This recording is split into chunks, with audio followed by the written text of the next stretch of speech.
Oh. Ah, me revoilà, de retour dans mon petit studio là. L'été était bien long quand même, hein. Et en plus, ça continue encore. Ouf. Bon, qu'est-ce qui s'est passé durant tout ce temps où j'étais partie en vacances?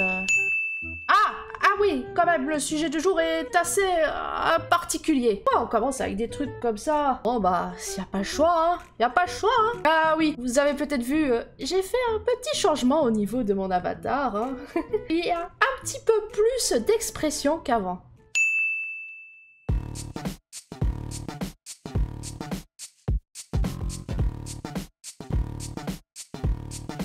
Hey, bonjour à tous et bonne rentrée à vous, j'espère que ça va. Et j'espère aussi que vous avez passé de bonnes vacances, hein. Pour ceux qui ont eu des vacances, bien sûr, c'est la rentrée. Et quoi de mieux que de commencer cette nouvelle saison sur ma chaîne YouTube avec un certain influenceur virtuel qui a mis le foutoir dans notre cher monde de l'internet. Déjà qu'il y avait assez de soucis comme ça, et ben il fallait en rajouter une couche. Je vais bien sûr vous parler du rappeur virtuel FNMeka. Avant qu'il y ait eu ce drama, je ne le connaissais pas du tout. Mais en tout cas, ce qui est intéressant avec ce sujet, c'est qu'il permet de se poser pas mal de questions concernant l'avenir du domaine artistique dans les prochaines années et surtout les limites de l'IA. Allez, let's go!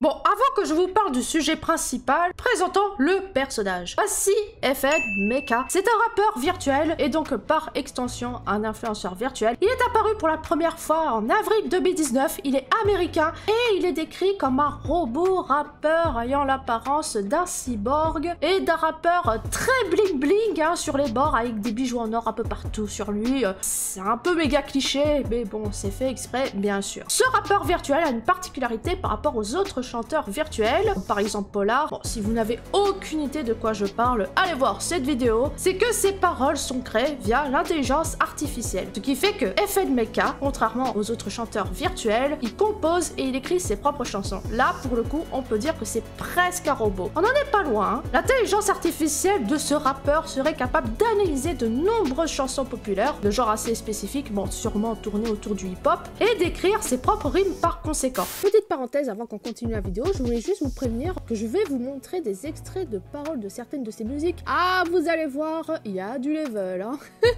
Vous allez pas être déçus, mais du coup ça sera vers la fin de la vidéo. IA serait également capable de générer des suggestions pour des futures chansons, qui seraient donc des suggestions de paroles, d'accords, de mélodies ou encore de tempo.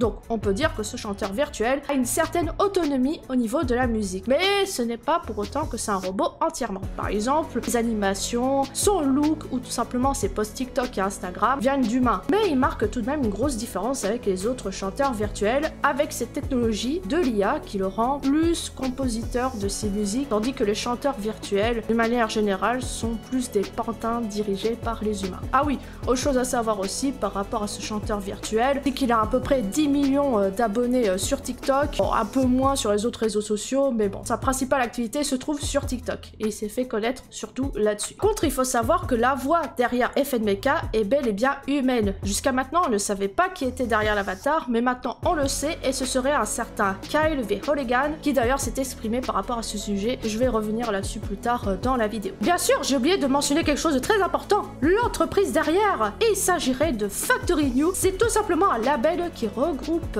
uniquement des artistes virtuels, et cette entreprise est cofondée par Anthony Martini, et ce n'est pas n'importe qui, car il a déjà une certaine expérience dans le domaine artistique. En effet, il a déjà travaillé avec certains rappeurs plus traditionnels pour le coup, et il a été fondateur de Commission Records, qui est un label de musique de type hip-hop. Selon Anthony Martini, FNMeka n'est pas différent des autres artistes du type Gorillaz, DJ Marshmello, car ils disent ceci. En regardant n'importe quel grand artiste humain, le plus fantastique, c'est que vous incarnez un personnage. N'importe quel grand artiste doit vendre une sorte d'histoire, c'est juste le prochain niveau. Il y a eu des précédents par le passé, même des pseudo-virtuels, regardez par exemple Gorillaz, ou regardez un mec comme Marshmello, il n'est pas réel non plus, il pourrait aussi être un être numérique, et ça ne ferait pas de différence pour les fans de sa musique. Nous essayons d'effacer la frontière encore plus et d'emmener tout le monde vers le futur. Pour lui, FNMeka pourrait s'intégrer dans le domaine artistique comme n'importe quel artiste classique. À partir du moment où on vend une histoire, un univers musical derrière un personnage que l'on crée, et ben il peut tout à fait devenir un artiste qui soit virtuel ou réel de façon tout à fait normale. Et d'ailleurs, c'est quelque chose d'existant, hein. Encore une fois, je vais revenir là-dessus, mais Hatsune Miku est très clairement une artiste virtuelle, bien qu'elle soit entre guillemets commandée par les humains. Donc là, encore une fois, rien n'a été inventé, mais ce qui est sûr, c'est qu'il veut vraiment amener la technologie de l'IA au travers de la musique dans le monde artistique actuel.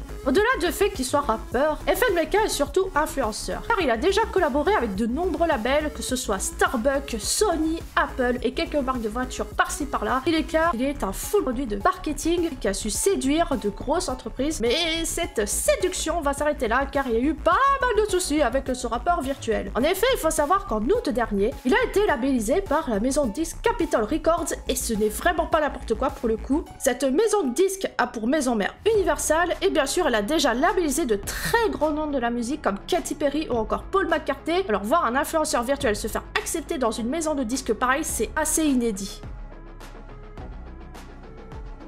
Mais malheureusement pour lui, la labellisation a été de courte durée car une dizaine de jours plus tard, il a été viré. Mais pourquoi? Serait-ce à cause de ces NFT qui ont été vendus par le rappeur? Non, même pas. Les problèmes causés via ce rappeur viendraient surtout du côté éthique de l'artiste à travers son apparence, les posts dédiés à lui et surtout les paroles de ses musiques. Une association américaine du nom de Industry Blackout, qui milite en faveur pour les droits des personnes noires en Amérique, accuse le côté caricatural du rappeur envers la communauté et donc il est accusé de racisme et d'appropriation culturelle. Car elle dit ceci: alors que nous applaudissons l'innovation dans la technologie qui connecte les auditeurs à la musique et améliore l'expérience, nous trouvons à redire au manque de prise de conscience du caractère offensant de cette caricature. C'est une insulte directe à la communauté noire et à l'autre culture, un amalgame de stéréotypes grossiers, un maniérisme d'appropriation qui dérive des artistes noirs avec des insultes infusées dans les paroles. Alors pourquoi de telles accusations? Pour la faire courte, dans la plupart de ces musiques, c'est bourré de N-word et de façon répétée partout. Et bien sûr, tout cela est extrêmement péjoratif et bien sûr mal vu, mais là encore, c'est un problème qui est lié surtout à l'intelligence artificielle qui, on peut dire,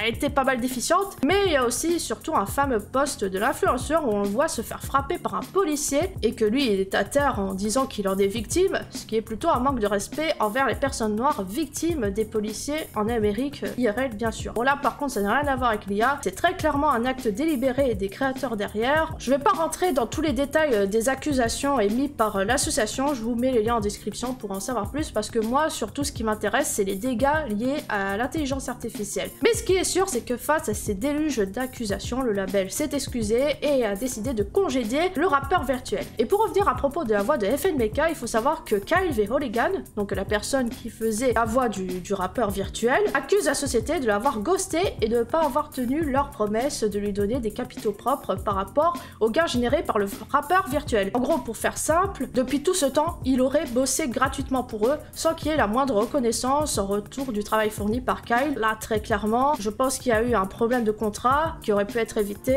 mais ça reste quand même triste pour lui tout de même. Mais au-delà des problèmes suscités par FNMK, on se rend compte que l'IA a ses limites dans sa manière de traiter les infos, et s'il n'y a pas de filtre ou de contrôle, bah forcément on arrive à ce genre de soucis. Et d'ailleurs, ce n'est pas la première fois que ça arrive. Par exemple, on a eu le cas de l'intelligence artificielle de Microsoft du nom de Tai, qui était censé être un chatbot sur Twitter, qui avait fini par déraper en environ 24 heures, en tenant des propos plus que problématiques, car les utilisateurs manipulaient l'IA pour faire en sorte qu'elle devienne peu recommandable. Bon, je peux pas être plus précis sur le sujet parce que YouTube aime pas ça, donc là aussi vous aurez des liens juste en dessous de la vidéo si vous voulez en savoir plus. Dans tous les cas, face à ces affaires d'intelligence artificielle problématiques, on ne peut retirer le fait qu'il y a une véritable course à la robotisation des artistes. Mais j'aimerais vous poser cette question: est-ce que vous pensez que c'est une bonne idée pour notre existence de faire des artistes robots entre guillemets? Ce n'est pas la première fois que sur cette chaîne on en parle. J'avais fait par exemple une vidéo sur une artiste peintre robot qui est capable de produire ses propres toiles et c'est assez époustouflant. Mais le fait qu'on cherche absolument à vouloir rendre populaire des artistes robots peut avoir un certain impact sur le travail humain. Maintenant, cela étant dit, même si on crée l'IA parfaite pour le faire, ce ne sera pas tout de suite, ne vous en faites pas, soyez rassurés. De toute évidence, on se rend compte que la voie sur laquelle on y va est celle du virtuel qui va se mélanger au réel. D'où le fait que les influenceurs virtuels existent. Parce que nous, humains, nous entrons de plus en plus dans le monde virtuel, rien qu'en y passant beaucoup de temps sur internet, dans les jeux vidéo, sur les réseaux sociaux. Donc le fait qu'il y a un nouvel ère d'artistes automates est la suite logique des choses.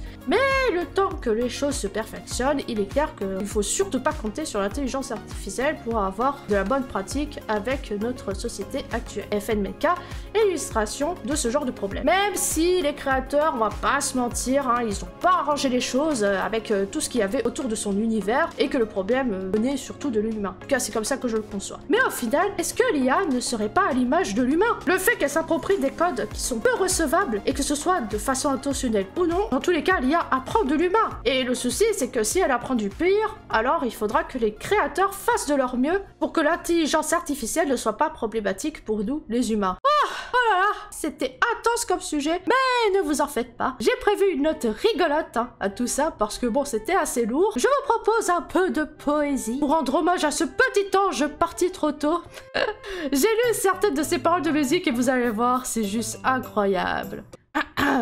Elle veut skirt dans mon fouet, elle veut skirt dans mon fouet. Elle-même se ment parce qu'elle sait que je suis célèbre. Alors elle a laissé sa jupe dans mon fouet. Ok. J'ai été le type de personne à se garer dans un démon, mais je ne suis pas démoniaque. Mon moteur est bionique, je suis en marche et je sors l'option populaire. La température baisse, je suis froid comme le vent de l'Antarctique. J'ai été voiturier au wheel et maintenant elle veut juste monter dedans. Ah punaise! Donc ça c'était un extrait de la musique Speed Demon. Alors, il y a du level hein. Et commencez pas à me dire ouais c'est du rap, c'est pas terrible les paroles d'une manière générale. Oui mais non mais là les gens c'est catastrophique là. Attendez vous en faites pas, j'en ai un autre pour vous. Et ce serait de la musique Florida Water. Alors là c'est particulier, écoutez bien. Deux tons AP Rolex présidentiel, 2019 Richard Mille et une Patek. Qu'est-ce donc une Patek? De vrais diamants, des carottes en pointe et VVS. Je sais pas ce que c'est. Si vous ne pouviez pas le dire, c'est un lien cubain blanc sur ma poitrine. Vite. Ouais, tous ces défauts, je vais copier quelques baguettes. Ouh, ça dit les mots, hein, ça dit les termes. Hein. De la glace sur mes doigts, je la fais mouiller. Ouah! Toutes mes pièces coûtent des chiffres, je dépense à chèque. Quand ton argent est clair, il te traite avec respect. J'ai rien compris.